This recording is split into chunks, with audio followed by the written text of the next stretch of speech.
Imagine walking into a room and without saying a word, everyone pays attention. Not because they fear you in a destructive way, but because they respect your presence, your authority, your ability to command attention without demanding it. Now think about the opposite. People ignoring you, dismissing you, or worse, undermining you. What separates those who command respect and influence from those who are overlooked and forgotten? What is the fine balance between being respected, inspiring fear, yet never inviting hatred? Today, we are going to explore one of the most controversial but profoundly insightful lessons from the Renaissance thinker Niccolò Machiavelli. His words have shaped leaders, strategists, and powerful figures for centuries.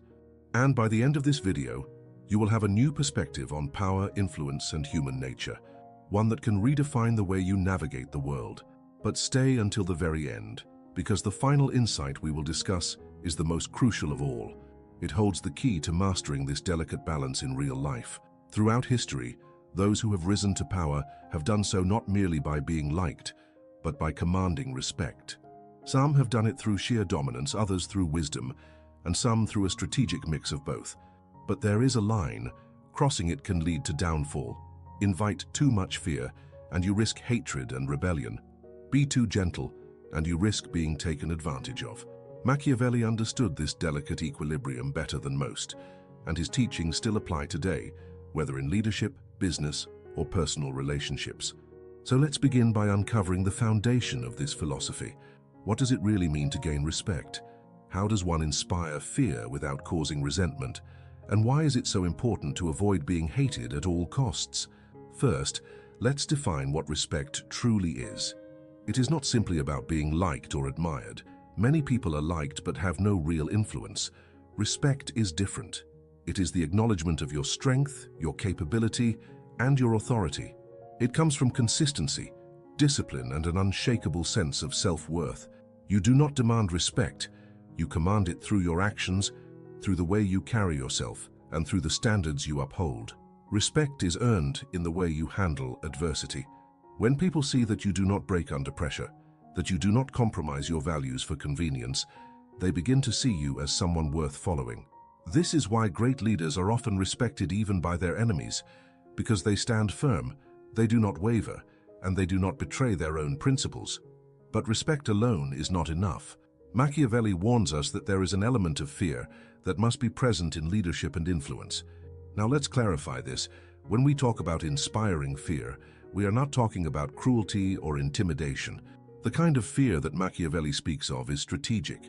It is about ensuring that others think twice before crossing you, that they recognize the consequences of betrayal or disloyalty.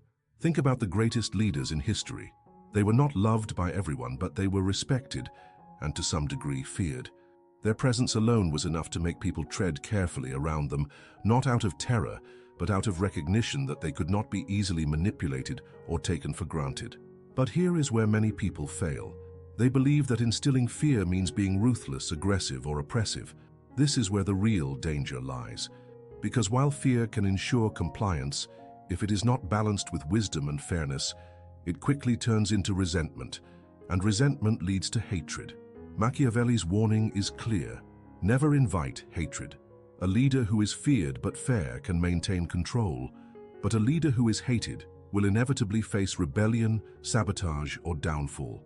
History is filled with examples of rulers, CEOs, and public figures who crossed this line, who mistook fear for power, only to become despised and ultimately overthrown. So how do you walk this fine line?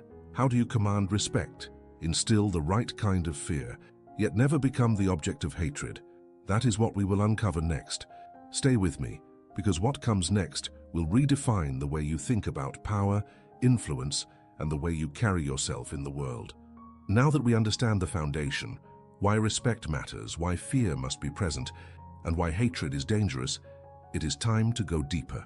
How do you apply these principles in real life? What are the practical steps to embodying this balance in leadership, relationships, and daily interactions?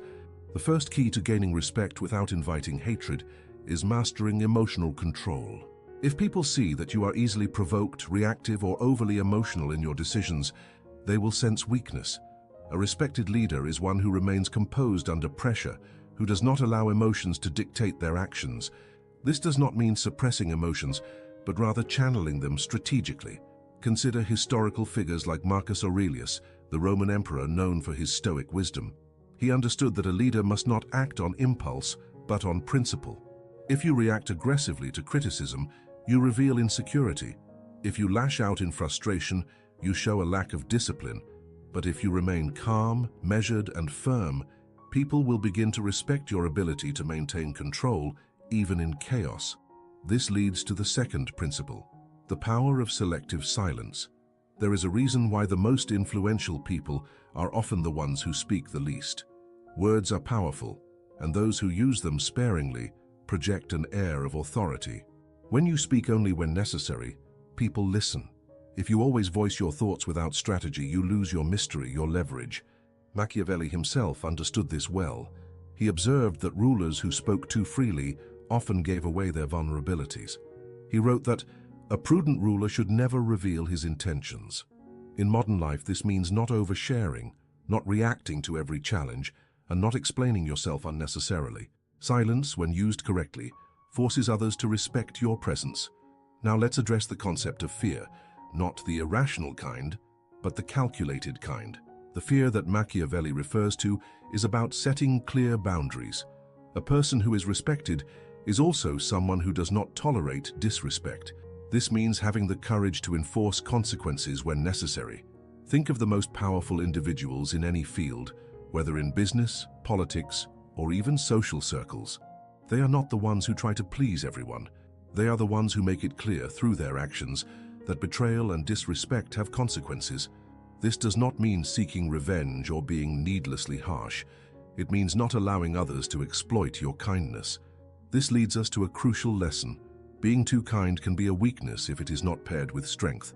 Many people believe that the way to earn respect is by always being agreeable, by avoiding conflict, by pleasing others. But history has shown that those who try to be loved by everyone end up being respected by no one. People respect those who can say no, who can walk away, who do not compromise their values just to be accepted. Machiavelli understood that while it is good to be loved, it is dangerous to depend on it. Because love is unpredictable, it is based on emotions, and emotions change. But fear, properly controlled, creates a sense of stability. However, here is where the balance becomes critical. Fear must never turn into cruelty. The moment people see you as unnecessarily ruthless, the moment they perceive your actions as unfair or driven by ego rather than strategy, you risk hatred. And hatred is far more dangerous than simple dislike. A person who dislikes you may still respect you. They may even follow you if they see strength in you, but a person who hates you will seek your downfall. This is why history's most hated leaders often meet tragic ends.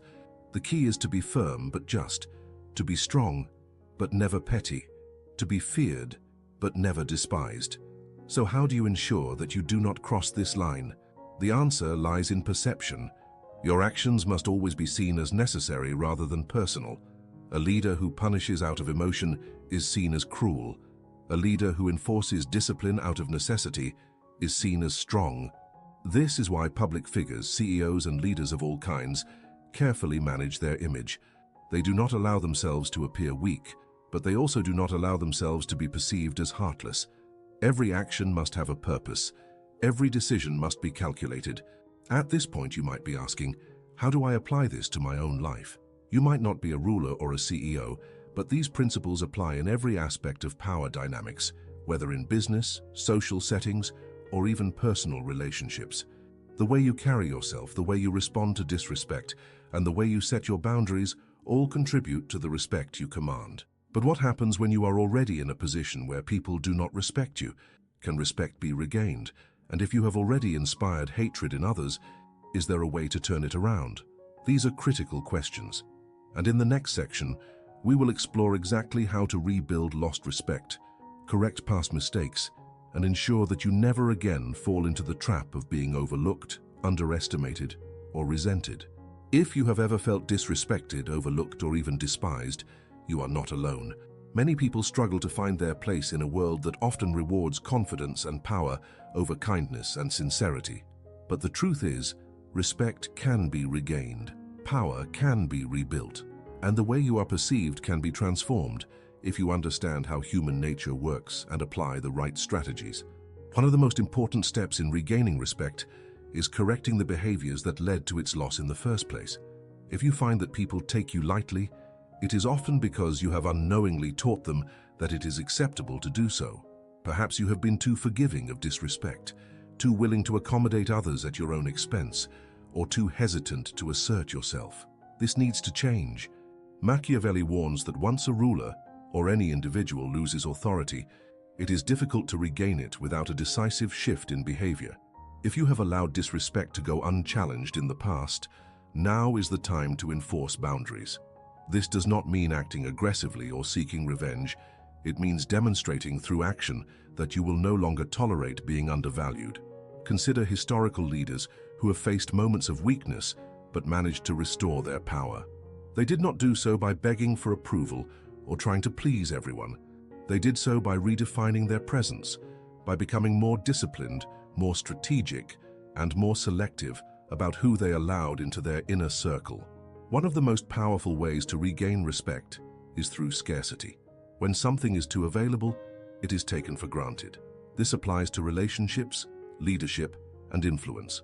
If people feel that they can access you at any time, that they can treat you however they wish without consequence, they will never truly value you.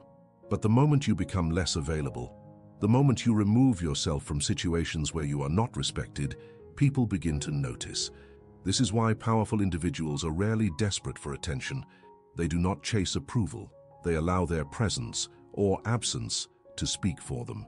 When you step back from those who do not respect you, you force them to reevaluate your worth. Another critical factor in rebuilding respect is mastering the art of unpredictability. Machiavelli understood that predictability is a weakness in power dynamics. If people always know how you will react, if they can easily anticipate your next move, they will learn how to manipulate you. But if you keep an element of unpredictability, if you do not always respond immediately, if you make decisions on your own terms, you become harder to control. Unpredictability does not mean being unreliable. It means being strategic. It means not allowing others to take your responses for granted. It means maintaining an air of mystery so that people are always aware that they must be careful in how they deal with you.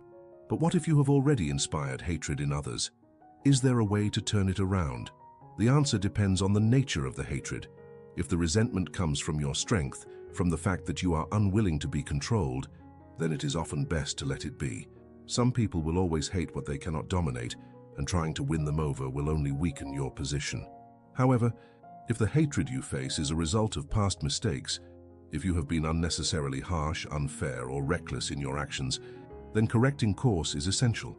A strong leader knows when to stand firm, but also when to adjust their approach. The key is to make changes not out of desperation, but from a position of strength. Machiavelli warns that if a leader is too ruthless, they create enemies who will never forgive them. But if they balance power with fairness, they maintain control without unnecessary rebellion. This means being aware of how your actions affect others. It means knowing when to push forward with authority and when to offer a calculated olive branch. So, how do you know when to be strict and when to be lenient? The answer lies in control. If you have complete control over a situation, if your authority is unquestioned, you can afford to be more forgiving. But if your position is unstable, if you sense that people are beginning to challenge you, then showing weakness will only invite further defiance. This is why timing is everything. A strong person understands that every action they take must serve a purpose. Whether it is stepping back to regain value, enforcing boundaries to demand respect, or adjusting their approach to prevent unnecessary hatred, the key is always strategy. Now, as we approach the final part of this discussion, there is one last and crucial truth that you must understand. It is the most important lesson of all, the one that will ensure you never fall into the trap of being ignored, underestimated, or resented again. Stay with me, because what comes next is the most powerful insight you will ever hear on the subject of respect, fear, and influence. Everything we have explored so far leads to this final and most crucial lesson, the one truth that separates those who command lasting respect from those who fade into irrelevance or self-destruction. Power, respect, and influence are not static. They are constantly shifting, adapting to the circumstances around them. Those who rise to power and maintain it are not simply strong, they are adaptable. They understand that human nature is complex and that their approach must evolve with time. Machiavelli understood that no leader, no powerful figure, no respected individual remains dominant forever without adjusting their strategy. The moment you believe that what worked yesterday will always work tomorrow, you have already begun to lose. The world is filled with once powerful people who failed to evolve, who relied too much on fear and lost their allies, or who relied too much on kindness and lost their authority. This is why the greatest figures in history did not just command respect. They understood timing, strategy, and perception better than anyone else. They knew when to press forward and when to hold back. They knew when to enforce discipline and when to offer leniency. They understood that respect is not about demanding obedience, but about inspiring recognition of their strength, wisdom, and calculated approach to leadership. The final key to balancing respect, fear, and influence without inviting hatred is knowing how to leave people with no choice but to respect you. This is not about forcing respect through intimidation. It is about making it impossible for people to see you as anything less than formidable. How do you do this? By becoming exceptional at what you do, by cultivating an undeniable skill, knowledge, or presence that sets you apart. The one thing that no one can argue with is competence. Even your greatest enemies will be forced to acknowledge your value if you become irreplaceable in what you do. Consider the most respected individuals in history, whether in politics, business, or philosophy. They were not always liked. Some were even feared, but they were always respected because their abilities made them impossible to ignore. Their actions, their knowledge, their mastery of their craft spoke louder than anything else. If you want to gain respect and influence without inviting hatred, you must first build yourself into someone worthy of it. Work in silence, sharpen your skills, become more disciplined, develop an unshakable sense of self-worth. People may resist respecting you at first, but over time, they will have no choice but to recognize your power. And when they do, they will think twice before ever underestimating you again. So now the question remains, will you apply these principles in your own life? Will you reshape the way you carry yourself, the way you respond to challenges, the way you command respect without ever having to demand it? The choice is yours. But remember this, Machiavelli's teachings are not just theories, they are strategies that have shaped the most powerful individuals in history, and if you learn how to use them wisely, they will reshape your future as well. Now, I want to hear from you. Which of these insights resonated with you the most? Have you ever struggled with commanding respect, or have you seen these dynamics play out in your own life? Share your thoughts in the comments. Let's continue this conversation and learn from each other's experiences. Thanks for looking.